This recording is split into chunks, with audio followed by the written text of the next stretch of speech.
নমস্কাৰ বন্ধুসকল MLD education চেনেলটোলৈকে আপোনালোক সকলোকে স্বাগতম জনাইছোঁ।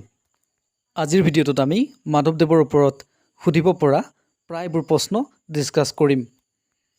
গতিকে স্কিপ নকৰাকৈ আপুনি সম্পূৰ্ণকৈ ভিডিঅ'টো চাব। এই ভিডিঅ'ৰ প্ৰশ্নবোৰে আপোনাক যথেষ্ট উপকৃত কৰিব। বন্ধুসকল আপুনি যদি প্ৰথমবাৰৰ বাবে আমাৰ চেনেলটোত ভিডিঅ' চাইছে তেন্তে এটা ছাবস্ক্ৰাইব কৰি লাইক কৰিবলৈ নাপাহৰিব, কিয়নো আমি প্ৰতিদিনেই আপোনাৰ উপকাৰ হোৱাকৈ বিভিন্ন ধৰণৰ কমন কুৱেশ্যন এনচাৰ ডিছকাছ কৰি থাকোঁ। সকলোবোৰ কুৱেশ্যন এনচাৰ পাই থাকিবলৈ আপুনি এটা ছাবস্ক্ৰাইব কৰি ৰাখিব। বলক এতিয়া আমি ভিডিঅ'টো আৰম্ভ কৰোঁ। প্ৰথম প্ৰশ্ন, মাধৱদেৱৰ জন্ম ক'ত হৈছিল? উত্তৰ, মই 3 ছেকেণ্ডমান সময় এটা গেপ ৰাখিম যাতে আপুনি ভাবিব পাৰে। লখিমপুৰৰ নাৰায়ণপুৰৰ লেটেকু পুখুৰীত, মনত ৰাখিব। প্ৰশ্ন নম্বৰ 2, তেওঁৰ জন্ম কিমান চনত হৈছিল? উত্তৰ, 1489 চনত।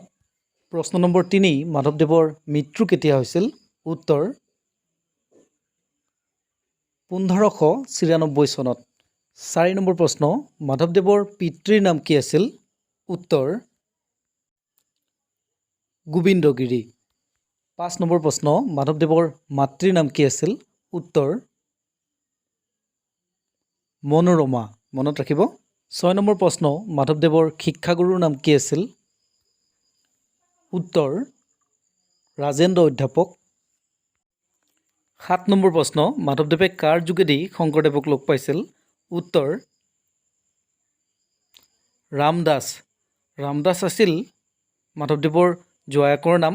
ৰামদাসৰ আন এটা নাম আছিল গয়াপানী, মনত ৰাখিব। জোৱায়েক বুলি কওঁতে মাধৱদেৱৰ ভনী জোৱায়েক হয়, কথাটো ভালদৰে মনত ৰাখিব। 8 নম্বৰ প্ৰশ্ন, নামঘোষাৰ আন এটা নাম কি? উত্তৰ, হেজাৰী ঘোষা। 9 নম্বৰ প্ৰশ্ন, হেজাৰী ঘোষাৰ ৰচক কোন? উত্তৰ, মাধৱদেৱ। প্ৰশ্ন, মাধৱদেৱে ৰচনা কৰা অংকীয়া নাটসমূহক কি নামেৰে জনা যায়? উত্তৰ, ঝুমুৰা। অৰ্জুন ভঞ্জনৰ বাহিৰে বাকী যিবোৰ অংকীয়া নাটক ৰচনা কৰিছিল মাধৱদেৱে, সকলোখিনিক ঝুমুৰা বুলি কোৱা হয়। 11 নম্বৰ প্ৰশ্ন, ৰাজখুই কাব্যৰ ৰচক কোন? উত্তৰ, মাধৱদেৱ। 12 নম্বৰ প্ৰশ্ন, মাধৱদেৱৰ সাহিত্যিক জীৱনৰ কীৰ্তিস্তম্ভ কি? উত্তৰ, নামঘোষা। কেতিয়াবা হেজাৰী ঘোষা বুলিও থাকিব পাৰে, গতিকে নামঘোষাৰ যিহেতু আন এটা নাম হেজাৰী ঘোষা, মনত ৰাখিব বন্ধুসকল। আপোনালোকৰ বাবে যিহেতু বিভিন্ন বিষয়ৰ পৰা কুৱেশ্যন এনচাৰসমূহ কালেক্ট কৰি ভিডিঅ' বনাওঁ কেৱল আপোনালোকক সহায় কৰিবলৈ, সেয়ে আপোনালোকে কৃপা কৰি এটা ছাবস্ক্ৰাইব কৰি দিব পাৰে, এটা লাইক কৰিব পাৰে। ইয়াতকৈ আপোনালোকৰ পৰা বেলেগ একো নিবিচাৰোঁ বন্ধুসকল। নেক্সট কুৱেশ্যন, 13 নম্বৰ প্ৰশ্ন, মাধৱদেৱৰ একমাত্ৰ পূৰ্ণ পৰ্যায়ৰ নাটখন কি? উত্তৰ, অৰ্জুন ভঞ্জন। প্ৰশ্ন নম্বৰ 14, ভক্তি ৰত্নাকৰৰ ৰচক কোন? ভক্তি ৰত্নাৱলীৰ ৰচক কোন? উত্তৰ, মাধৱদেৱ। আৰু যদি কেনেবাকৈ ভক্তি ৰত্নাকৰৰ ৰচক কোন বুলি সোধে তেন্তে আপুনি ক'ব লাগিব শংকৰদেৱ। যিহেতু আমি মাধৱদেৱৰ ওপৰত ডিছকাছ কৰি আছোঁ, মুখেৰে ওলাই গ'ল যেতিয়া ভক্তি ৰত্নাকৰৰ কথাটো কৈ দিলোঁ, আপোনালোকে মনত ৰাখিব, সেই কুৱেশ্যনটো ইম্পৰ্টেণ্ট।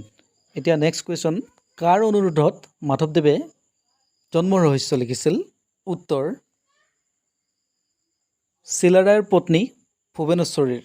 প্ৰশ্ন 16, সুন্দৰদিয়া সত্ৰ কোনে স্থাপন কৰিছিল? উত্তৰ, মাধৱদেৱে। 17 নম্বৰ প্ৰশ্ন, মাধৱদেৱৰ বৰগীতসমূহত কি ভাৱৰ প্ৰভাৱ অধিক? উত্তৰ, বাৎসল্য ভাৱৰ প্ৰভাৱ অধিক। 18 নম্বৰ প্ৰশ্ন, মাধৱদেৱৰ অংকীয়া নাটসমূহ কি কি? উত্তৰ, চোৰ ধৰা, পিম্পৰা গুচোৱা, ভোজন বিহাৰ, ভূমি লেটোৱা।